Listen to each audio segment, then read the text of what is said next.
Look at that mangy mutt. Only $5. What a bargain. He must be desperate.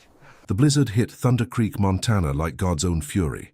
Snow whipped across Main Street, piling against weathered storefronts and the old diner where Marge still served coffee black as motor oil. Wind howled through pine forests, bending trees that had stood since before the railroad came through. Frank Morrison stood at his kitchen window, watching the storm tear at his property. At 72, Frank had seen plenty of Montana winters, but this one felt meaner. Like nature itself was testing everyone's resolve. Frank was tall, made taller by his refusal to bend to age. His shoulders had carried lumber for 40 years at the mill before it closed. Grey stubble covered his weathered face, and pale blue eyes held the look of a man who'd seen too much loss. The house felt too big now, too quiet. Sarah had been gone 3 years, taken by cancer. Their son Michael died overseas, roadside bomb that turned a young soldier into memory. Frank had been alone since, talking mainly to his coffee cup. The radiator clanged against cold seeping through walls. Frank pulled his flannel tighter and turned from the window. That's when he heard it. Scratch, scratch, scratch. Not wind through eaves or branches breaking. Something desperate, something asking. Frank moved to the front door, boots creaking on old floorboards. The scratching stopped. He pressed his ear to wood, holding his breath. Then came a sound that froze his blood. A whimper, low, weak, full of pain. Frank's hand moved toward the shotgun above the doorframe. In Montana, you didn't open doors to unknown sounds during blizzards. Bears came down when hungry. Wolves had been spotted, though game department said they were mostly talk. But something about that whimper. Frank cracked the door open. What he saw stopped his heart. A massive grey wolf stood on his porch, snow covering thick fur. Not the snarling predator from documentaries. This wolf's head hung low, amber eyes dull with exhaustion, and something Frank recognized from his own mirror. Grief. At the wolf's feet lay something small and still. A pup, no bigger than a house cat, dark fur matted with blood. The tiny body rose and fell with labored breathing, each breath smaller than the last. The wolf looked up at Frank. Those amber eyes met his, and Frank saw what he'd never expected in a wild animal. A plea. The wolf wasn't threatening. It was asking. Asking for something Frank wasn't sure he understood. The pup's breathing grew shallow. Frank's hand trembled on the handle. Every instinct screamed to slam the door shut, grab his gun, call the sheriff. But something deeper than fear held him. The wolf stepped back, lowering its head, submitting, trusting. Frank thought of Michael, barely 18 when he shipped out, looking at his father with desperate hope. Take care of yourself, Dad. Promise me. He thought of Sarah in final weeks, gripping his hand. Don't close your heart when I'm gone, Frank Morrison. Promise me that. The blizzard screamed around them. Frank realized he was being given a choice, the same choice he'd faced when Michael left, when Sarah got sick, when the mill closed. Turn away from suffering, lock his door, let the cold world handle its problems, or step forward, no matter the cost. Frank opened the door wider. The wolf's tail moved once in what might have been gratitude. Frank knelt and carefully lifted the injured pup. Its fur was warm but sticky with blood. He could feel the rapid flutter of its tiny heart. The wolf watched every movement, but didn't growl. Come on then, Frank said quietly. Both of you. Storm's getting worse. The wolf hesitated, then padded through the doorway. Frank shut the door and turned to face his guests. The wolf settled near the fireplace, never taking eyes off Frank and the pup. In firelight, Frank saw the full extent of injuries. Deep gash along the pup's side, probably from claws or teeth. The little thing was unconscious, breathing barely visible. Frank had patched hunting wounds and work injuries before, but never tried to save a wolf. As he reached for his first aid kit, something outside made him pause. Not wind, but the low rumble of an engine fighting through snow. Headlights swept across his window. Frank's blood chilled as he recognized the vehicle. Black pickup with custom rims and light bar. Sheriff's plates, but this wasn't official. Deputy Dale Kramer stepped out, his bulk evident under heavy coat. Dale had been looking for reasons to throw weight around since high school. The badge only made him worse. Behind him came 2 men Frank didn't recognize. City types in expensive gear. The wolf raised its head, ears forward. It sensed danger through walls. Dale pounded on the door, not knocking but aggressive hammering. "Open up, Morrison, sheriff's business." Frank looked at the dying pup, then at the wolf whose eyes now held different desperation, not just for its young, but for its own life. Frank knew Dale Kramer, knew his reputation for problem animals.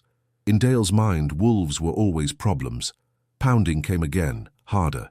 "I know you're in there. We tracked something to your property." Frank's mind raced. The pup needed medical attention immediately.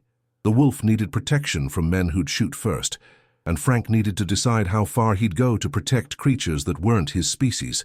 Outside, Dale talked to his companions. Dangerous predator, threat to livestock, might already be inside. The wolf rose, every muscle tense. It had heard those words before and knew what they meant. Frank Morrison stood holding a dying wolf pup, while its parent watched with ancient trust, feeling the weight of a choice that would change everything. Frank pressed against the door, listening to Dale's boots on his porch. The wolf pup was dying in his arms, and 3 armed men waited outside. "Morrison, 30 seconds before we come in." Frank looked at the wolf near his fireplace. Those amber eyes held his gaze. An understanding passed between them. They were both protecting something precious. Frank carried the pup to his bedroom, the wolf following silently. He laid the little one on Sarah's old quilt. "Stay quiet," he whispered. The wolf settled beside the bed, massive head near the pup. Frank opened the front door just enough to show his face. "Evening, Dale." Hell of a storm for a house call. Deputy Kramer's face was red from cold and irritation. Behind him stood 2 men in black jackets, city hunters trying to look professional. "We're tracking a wolf, Morrison. Big grey male. Trail leads to your door."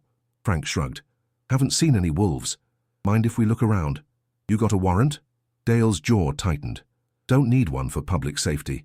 One of the city men stepped forward. Younger, expensive boots, money confidence. "Mr. Morrison?" "Travis Coleman, Coleman Wildlife Management. We handle the wolf situation for the county." Frank knew that name. Coleman's outfit shot first, filed paperwork later.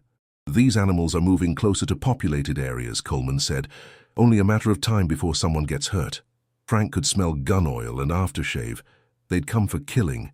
"Haven't seen any wolves," Frank repeated, starting to close the door. Dale's boot blocked it. "Not so fast, old man." Headlights swept across snow again. A battered pickup pulled up, and out stepped Dr. Emma Hayes, Thunder Creek's closest thing to a veterinarian. Medical bag in one hand, thermos in the other. Emma was maybe 45, steel gray hair in a ponytail, steady hands from years of emergency medicine. She'd come to Montana after her husband died in Chicago, bought the old clinic, became the person everyone called when something was hurt. "Evening, gentlemen. Everything all right?" Dale scowled. "Official business, Doc." "Actually," Frank said quickly, "I was about to call you, Emma. Got a situation that needs your expertise." Emma's brown eyes caught something in Frank's tone. "Happy to help. Why don't we step inside where it's warm?" She was already moving past Dale. "Frank's not harboring fugitives. Are you, Frank?" "No, ma'am. Just got an injured dog. Big one. Found him in the storm." Not entirely a lie. The pup was dog-sized. Wolves and dogs were cousins. Emma stepped inside, Frank quickly following, closing the door before Dale could push through. "In the back room," Frank said quietly. When Emma saw the wolf and pup, she stopped dead. "Frank Morrison, what have you gotten yourself into?" The wolf looked up at her, and Frank watched Emma's expression change. Same thing that happened to him, seeing intelligence and desperation in those amber eyes. "How long injured?" she asked, setting down her bag. "Maybe an hour, found them on my porch." Emma knelt beside the pup. "Claw marks, deep ones. Mountain lion, maybe." The wolf watched but didn't growl, seemed to relax as Emma examined its young. "Lost a lot of blood, but wounds are clean. If we stop bleeding and prevent infection." Outside, Dale and Coleman talked in low voices. Boots stomped, flashlight beams swept windows. "They're not going away," Frank said. "No, Dale's been looking for an excuse since he got that badge. And Coleman boys, and they've got a reputation." Emma opened her medical bag. "Hold still, little one." As Emma worked, the wolf moved closer, watching, protecting. Frank had never seen anything like it. "She's beautiful," Emma whispered, cleaning wounds. "Look at those markings." "She?" "Female. Maybe 3 months old, well fed until recently. These 2 have been living close to humans." That explained why the wolf came to Frank's door. It knew people could help, but someone had driven them from their home. Emma worked quietly, cleaning and stitching. The pup stirred once, whining, and the adult wolf immediately moved closer. There. Best I can do here. She needs antibiotics and rest. Engines started outside. Frank watched Dale's truck pull away, followed by Coleman's vehicle. But they'd be back. "Frank," Emma said quietly, "Coleman's been asking around town about wolf sightings. Someone's paying him good money to clear out predators." "Who?" "Don't know, but I've got a bad feeling." The wolf had settled beside the pup again. In lamplight, they looked like any family, mother and child, watching out for each other. Emma packed supplies. "I'll check on her tomorrow." "And Frank? Be careful. Dale's spreading stories about dangerous animals. After tonight, he'll be watching you." She paused at the door. "I lost everything once. Thought there was no point caring anymore. But sometimes something small and hurt finds your door, and you realize you're not as empty as you thought." Frank understood exactly. After Emma left, Frank sat by the fireplace. The wolf lay on the rug, and every few minutes small sounds came from the bedroom. The pup stirring, making tiny noises. For the first time in 3 years, his house didn't feel empty. But the storm was getting worse. When morning came, his real problems would begin. The wolf lifted its head toward the front door, ears forward, alert. Someone was coming up the driveway again. This time the headlights moved slow, deliberate, like whoever was driving didn't want to be seen. Frank peered through his curtains as a dark sedan crept past his driveway without stopping. City plates, tinted windows, the kind of car that didn't belong in Thunder Creek, especially not at midnight during a blizzard. The wolf had noticed too. She stood by the window, hackles raised, a low growl rumbling in her chest. "Easy, girl," Frank whispered. That's what he'd started calling her, girl. Simple enough. She seemed to like it. The car disappeared around the bend, but Frank knew it would be back. Men like Coleman didn't give up easy, especially when money was involved. Frank settled into his chair, but sleep wouldn't come. His mind kept circling back to Emma's words. Someone's paying Coleman good money to clear out predators. Who in Thunder Creek had that kind of cash? And why pay to hunt wolves that weren't bothering anybody? Morning came grey and bitter. The storm had passed, leaving 3 feet of fresh snow and a silence that felt too heavy. Frank checked on the pup first thing. She was awake, drinking water from a shallow bowl, even managing to stand on wobbly legs. "Look at you, fighter," Frank said, scratching behind her ears. The pup's tail gave a tentative wag. Girl watched from the doorway, and Frank swore he saw relief in those amber eyes. Emma arrived around 10, her truck crunching through snow that came up to her wheel wells. "Road's barely passable," she said, stamping snow off her boots. "How's our patient?" The pup had graduated from water to small bits of ground beef. She was still weak, but the spark was back in her dark eyes. "She's a tough one," Emma said, checking the stitches. "These are healing clean. Another week she'll be chasing rabbits." "Emma," Frank said, "about last night. Who do you think is paying Coleman?" She was quiet for a long moment, hands still gentle on the pup. "I've been thinking about that. There's only a few people in this county with serious money." "Like who?" "Richard Blackwood, for one."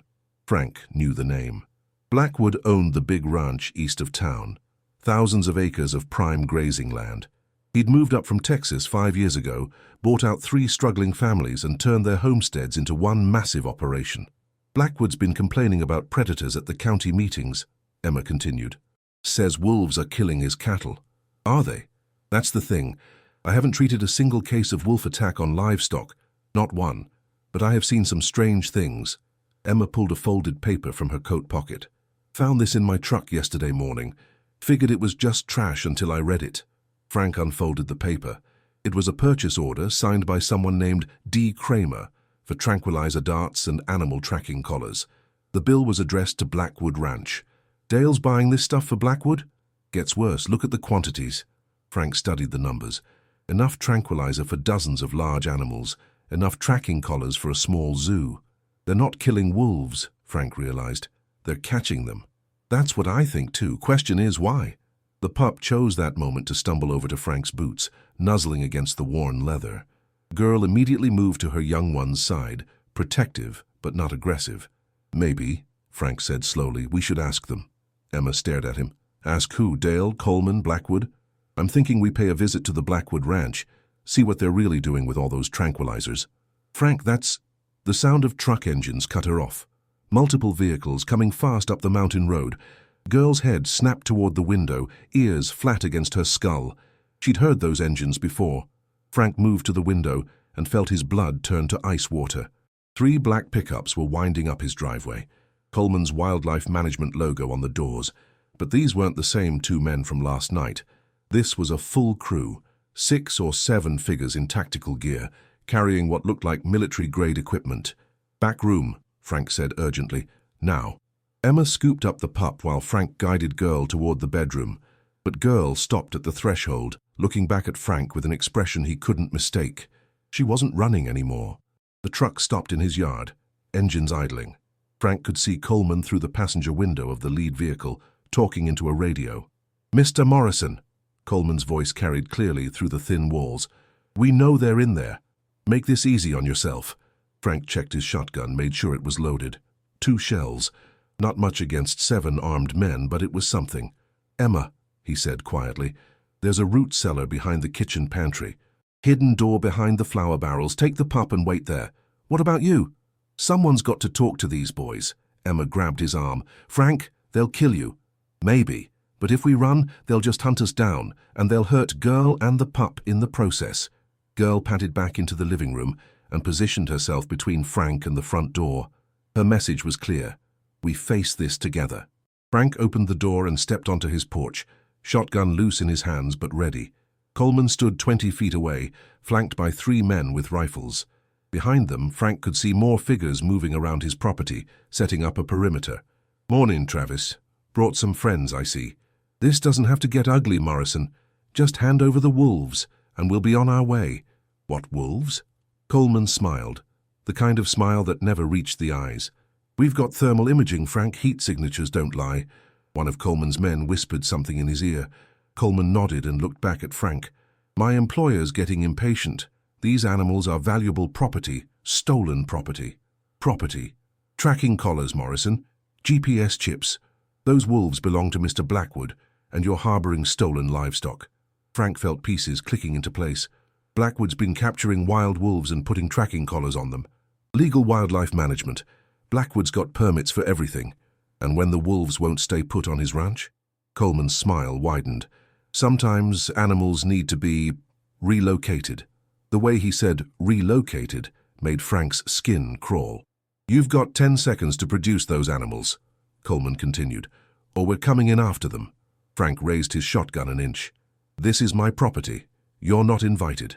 "Actually," came a new voice from behind the trucks. "They are." Deputy Dale Kramer stepped into view, badge gleaming on his chest, official warrant in his hand. "Search warrant, Morrison, signed by Judge Patterson this morning. Suspicion of harboring dangerous wild animals and interfering with official wildlife management." Dale's grin was pure malice. "Guess your luck just ran out, old man." Frank's mind raced. Judge Patterson owed his election to Blackwood's campaign contributions. The warrant was probably legitimate, which meant Frank was about to become a criminal for protecting 2 innocent animals. Coleman's men started moving forward, rifles raised. That's when Girl made her choice. She stepped out onto the porch beside Frank, hackles raised, teeth bared. Not snarling, warning. Telling these men they'd have to go through her to get to her young. "There's our target," Coleman said into his radio.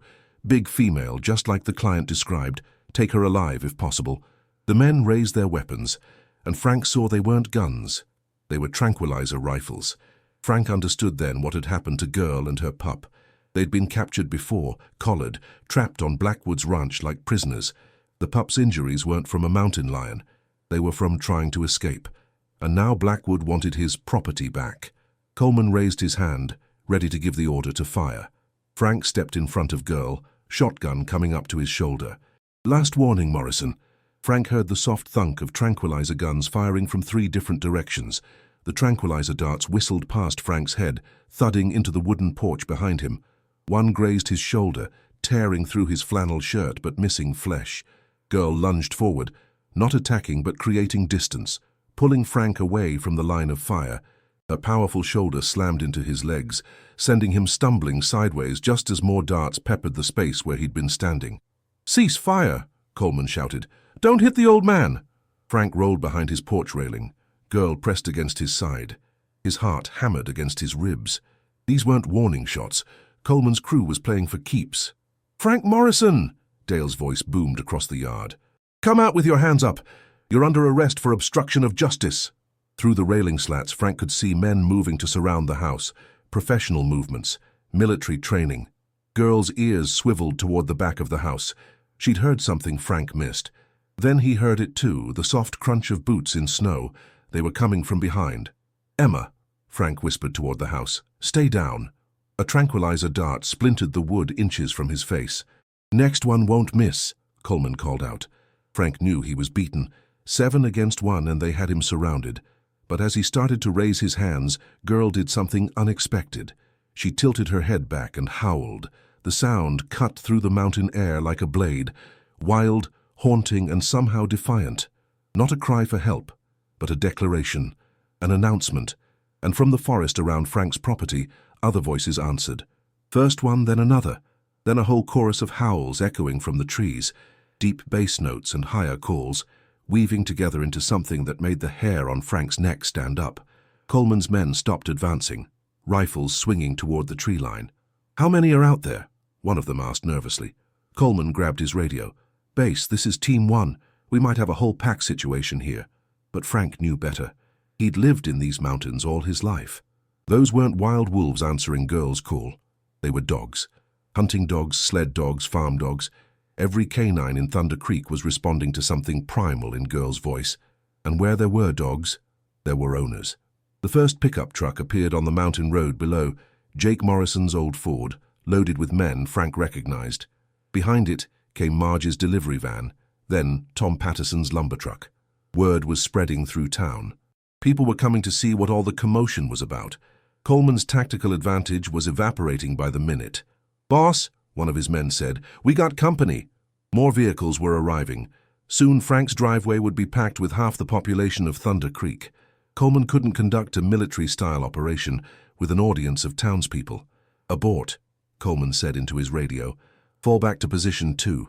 His men began withdrawing toward their trucks, but they moved slowly, weapons still raised. This wasn't a retreat. It was a tactical repositioning. Dale stepped forward, warrant still in his hand. "This isn't over, Morrison. I'll be back with state police backup." "Looking forward to it," Frank called back. As Coleman's convoy pulled away, the first of the townspeople reached Frank's porch. Jake Morrison, no relation despite the name, climbed out of his truck with 3 other men Frank knew from the diner. "Heard shooting," Jake said. "Everything all right up here?" Jake was a good man, ran the auto repair shop, coached Little League, never missed church on Sunday. But he was also the kind of person who believed in law and order, who'd trust a deputy's word over a crazy old hermit's. Frank had to be careful here. "Dale, Kramer, and some wildlife guys," Frank said, "thought they heard wolves." "Did they?" Girl had retreated into the house when the crowd arrived, but Frank could see her amber eyes watching from the window. "Just my dog," Frank said. "She's got some wolf in her, I think. People get nervous." More trucks arrived. Marge Kowalski from the diner, Tom Patterson with his teenage son, even old Mrs. Chen, who never left her house except for emergencies. Something about Girl's howl had reached deep into the town's memory. Called people to witness whatever was happening on Frank Morrison's mountain. Emma appeared at Frank's side, moving carefully. "Everyone's asking questions," she said quietly. "What kind of questions?" "About what Coleman's really doing here. About why Dale's working with outsiders instead of local law enforcement." Frank studied the faces around his porch. These were his neighbors, people he'd known for decades. But they were also people who'd voted for Dale, who'd accepted Blackwood's money when the ranch started hiring local workers. How far could he trust them? As if reading his thoughts, Jake stepped closer. "Frank, what's really going on here?" Before Frank could answer, Emma spoke up. "Jake, have you seen any wolf attacks on livestock recently?" "No. Why?" "Coleman claims there's a dangerous wolf problem in the area. Says Blackwood's cattle are being killed." Jake frowned. "That's funny. My cousin works Blackwood's ranch. Says they haven't lost a single head of cattle this winter." Murmurs spread through the crowd. People started asking questions Frank couldn't hear, but the tone was changing. Suspicion was growing. Then Marge stepped forward. "I served Coleman's crew lunch yesterday. Heard them talking about some kind of capture operation. Said they'd make good money on this job." "Capture?" Tom Patterson asked. "Thought they were here to protect livestock." That's what I thought too, Marge said. Frank felt the mood shifting. These people weren't stupid. They'd worked hard all their lives, and they knew when someone was trying to sell them something that didn't smell right. But before anyone could ask more questions, a new sound cut through the conversation. Helicopters. 2 black aircraft appeared over the ridge, flying low and fast, military style, with no visible markings. The crowd looked up, and Frank saw fear replace curiosity on several faces. "Everyone needs to leave," Frank said urgently. "Right now." "Why?" Jake asked. "Because this just became something bigger than a local dispute about wolves." The helicopters circled once, then settled into a hover position above Frank's property. The downdraft scattered snow and made conversation impossible. Through the noise, Frank heard Girl howling again. But this time, it wasn't a call for help. It was a warning. Hastiti Fi, the reckoning and the arena. The helicopters landed in Frank's front yard, rotors whipping snow into blinding clouds. When the whiteout cleared, a man in an expensive suit stepped down from the lead aircraft. Richard Blackwood was everything Frank had expected. Tall, silver-haired, with the kind of confidence that came from owning half a county. Behind him came more men in tactical gear, but these weren't Coleman's hunters. They were federal agents. "Mr. Morrison," Blackwood called out, his voice carrying easily over the dying rotor noise. "I believe you have something that belongs to me." The crowd of townspeople had backed away from the helicopters, but they hadn't left. Frank could see them clustered near their trucks, watching everything unfold. "Depends what you think I have," Frank replied. Blackwood smiled, the same cold expression Frank had seen on Coleman's face. 2 wolves with federal tracking collars. "Government property, Mr. Morrison. Theft of federal property is a serious crime." "Federal property?" Agent Sarah Mitchell stepped forward, badge visible on her jacket. She was younger than Frank expected, maybe 35, with the no-nonsense bearing of someone who'd climbed the ranks fast. "Mr. Morrison, I'm Agent Mitchell, Fish and Wildlife Service. Those animals are part of a classified relocation program. We need them back." Frank felt the ground shifting under his feet. This wasn't just about Blackwood's ranch anymore. The federal government was involved, but something in Agent Mitchell's tone didn't ring true. She kept glancing at Blackwood, like she was waiting for permission to speak. "Classified how?" Frank asked. "That's not your concern," Blackwood cut in. "Agent Mitchell, execute the warrant." Mitchell hesitated. "Sir, I need to see the animals first. Verify they're the ones we're looking for." "They're in my house," Frank said. "But they're not going anywhere." The crowd pressed closer. Frank could see Jake Morrison talking urgently into his cell phone. Marge was recording everything with her phone camera. These people were witnesses now, and everyone knew it. Blackwood's jaw tightened. This wasn't going according to his plan. That's when Emma stepped out of Frank's house carrying the wolf pup in her arms. The little one had grown stronger over the past day. Her coat was fluffier, her eyes brighter, and when she saw the crowd of people, she didn't cower. Instead, she let out a tiny howl that was more adorable than threatening. The crowd collectively gasped. This wasn't the dangerous predator they'd been expecting. "She's just a baby," Marge whispered. Girl appeared in the doorway behind Emma, and Frank saw something remarkable happen. Instead of hiding or showing aggression, Girl walked calmly to Emma's side and sat down. Mother and daughter, facing the crowd with dignity. Agent Mitchell moved closer, and Frank saw her expression change as she got a good look at the animals. "These aren't wolves," she said quietly. "What?" Blackwood snapped. "I mean, they are wolves, but—" Mitchell pulled out a tablet, scrolling through files. "The animals we're tracking are adult males. Brothers, these are a female, and her pup." Blackwood's face darkened. "That's impossible." "Sir, the GPS data is very clear. The missing wolves are still showing active signals from approximately 10 miles northeast of here." Frank felt pieces clicking into place. "Agent Mitchell, how many wolves are you tracking in this area?" "That's classified." "How many?" Frank pressed. Mitchell glanced at Blackwood, then at the crowd of townspeople recording everything on their phones. 12 adults, 6 breeding pairs. "And how many are supposed to be at Blackwood's ranch?" "None. The ranch is outside the designated habitat zone." Dead silence fell over the crowd. Even the helicopter's engines seemed to quiet. Frank looked directly at Blackwood. "So, why are there wolf GPS signals coming from your property?" Blackwood's composure cracked. "I don't know what you're implying." "I'm not implying anything," Frank said. "I'm asking Agent Mitchell to check her GPS data right now. See where those wolves are currently located." Mitchell's fingers flew over her tablet. Her face went pale. "Agent Mitchell?" Frank prompted. "The signals? They're all concentrated in one location. Grid reference?" She looked up at Blackwood with dawning horror. "They're at your ranch, all 12 of them." The crowd erupted in angry voices. Frank heard Jake Morrison shouting into his phone, "Get Sheriff Barnes up here now, the real sheriff." Blackwood stepped toward Mitchell, his mask finally slipping. "Agent, I think there's been a misunderstanding." "Mr. Blackwood," Mitchell said, her voice now carrying real authority. "You're under arrest for violation of the Endangered Species Act, conspiracy to traffic protected wildlife, and fraud." 2 real federal agents moved to flank Blackwood as Mitchell continued. "You've been running an illegal wolf breeding operation, using federal tracking equipment to monitor animals you've captured from protected habitat." Frank understood now. You weren't protecting livestock from wolves. You were stealing wolves to sell. "Exotic pet trade," Mitchell confirmed. "Wolf hybrids sell for $20,000 each in certain markets." The crowd's anger was growing louder. These people had been lied to, manipulated, used as cover for a criminal operation. Dale Kramer, who'd been suspiciously quiet since the helicopters arrived, started backing toward one of Coleman's abandoned vehicles. "Dale!" Jake Morrison called out. "Where do you think you're going?" Sheriff Barnes's cruiser came flying up the mountain road, lights flashing. The real law had finally arrived, but Frank's attention was on Girl and her pup. They'd sat quietly through the entire confrontation, and now Girl was looking at him with those amber eyes that had started this whole mess. She was asking him something, the same question she'd asked that first night on his porch. "What happens to us now?"